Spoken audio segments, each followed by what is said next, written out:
to apply to the 136th edition of the Pittsburgh Baseball Club. Do not use embarrassed. Good morning to you. Thursday morning, I'm Dejan Kovacevic of DK Pittsburgh Sports. This is Daily Shot of Pirates. It comes your way bright and early every weekday. If you're into football and or hockey, I also offer daily shots of Steelers and Penguins, where you found this. Yankees 14, Pirates 2 last night in the Bronx. And they're not moved by it. Why are you? They weren't moved by the horrific blown 4-run lead the night before. So why were you? They made up their minds in advance of the 2022 season that nothing that happened in Pittsburgh would matter.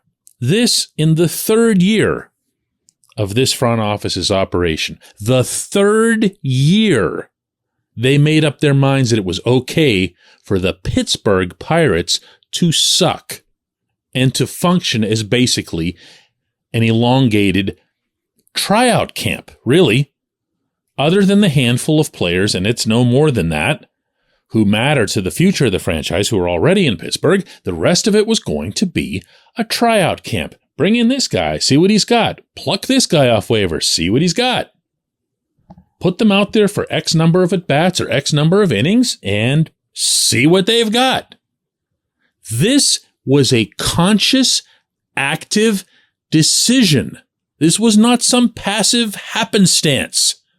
They set out to do this. They were okay with this, hence not embarrassed by anything that's happened since. They see this, insanely enough, as part of the process. They see all these blowouts as just part of the process. They're way more interested in some other minute thing that might have happened somewhere else.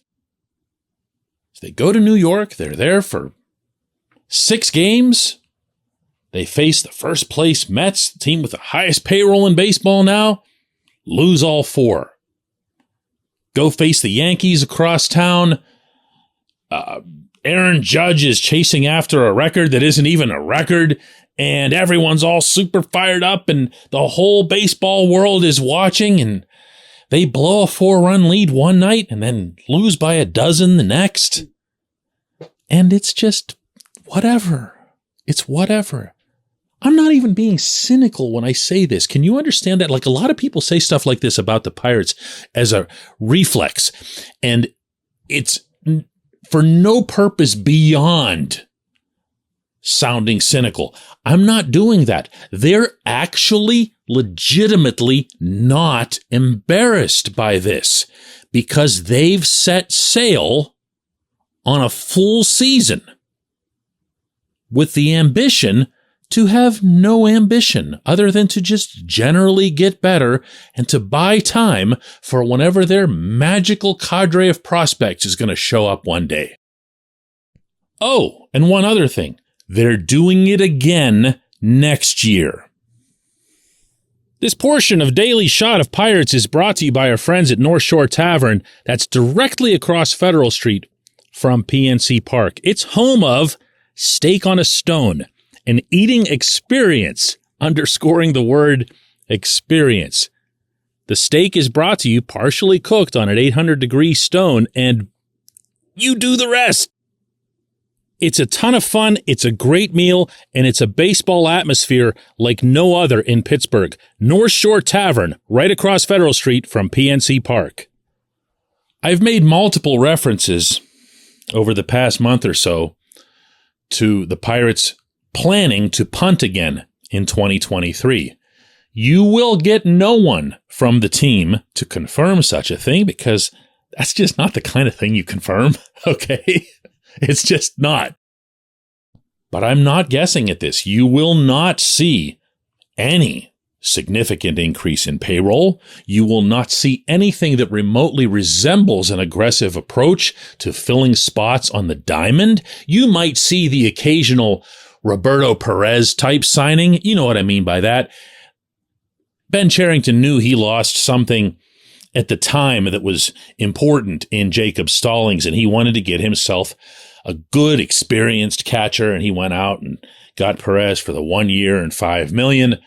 And that, by the Pirates standards, is a pretty healthy free agent contract, right? You're not going to see anything more than that. You're going to see a couple of stopgaps here or there. You're going to see some bullpen experiments, and you're going to see the equivalent of a Ben Gamel here or there. I don't even mean the actual Ben Gamel. I mean a Ben Gamel, someone who's just a major league fill-in. That's it. And I'm not guessing at this. This is what they're going to do in 2023. Why? Depends on what you believe. If you believe that they're waiting for the Altoona crew to arrive and save us all, I mean, okay, go right ahead. But you're giving them 5 years of leeway in order to achieve that. And who knows if even that'll be enough. Because you can just keep right on stalling. Andy Rodriguez, catcher who's lit it up at every level, is now in AAA lighting it up. He's a catcher. That's a position of need. This kid can rake. It's a terrific acquisition by Cherington and his staff. It looks to be an inspired case of development by Cherington and his staff. And they're going to stick him in the minors again next year unconditionally for the first 2 months and change. Why? Because of Super 2 arbitration and a handful of $1 million that they can save several years down the road. Never mind that it'll be year 4. Why? Because year 4 is going to be another punt. They know that, and you should know that too.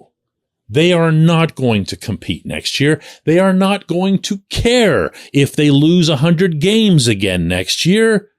And they're definitely not going to be embarrassed. This was Shelton to reporters in New York last night after the 14-2 loss, and speaking in general on the trip. Yeah, I mean, sometimes you have to take your lumps in this atmosphere against good teams, and hopefully our club learns from this, because you're not going to get a much better atmosphere than we got at Citi Field and we got, here at Yankee Stadium, and hopefully our guys can kind of learn from what environments like this is like.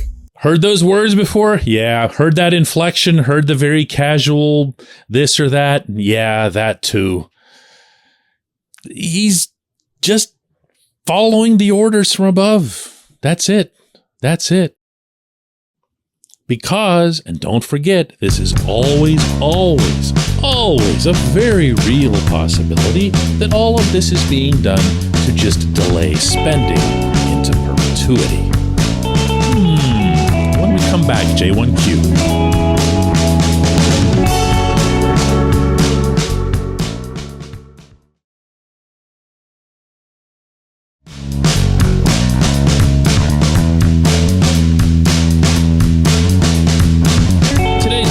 Comes from Matt, who asks, DK, you've rightfully pointed out over the years in your writings that the previous management team had to go, and they actually were replaced.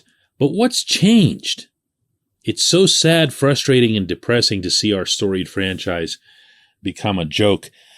Matt, I can't agree with everything that you said there, particularly at the end, strongly enough.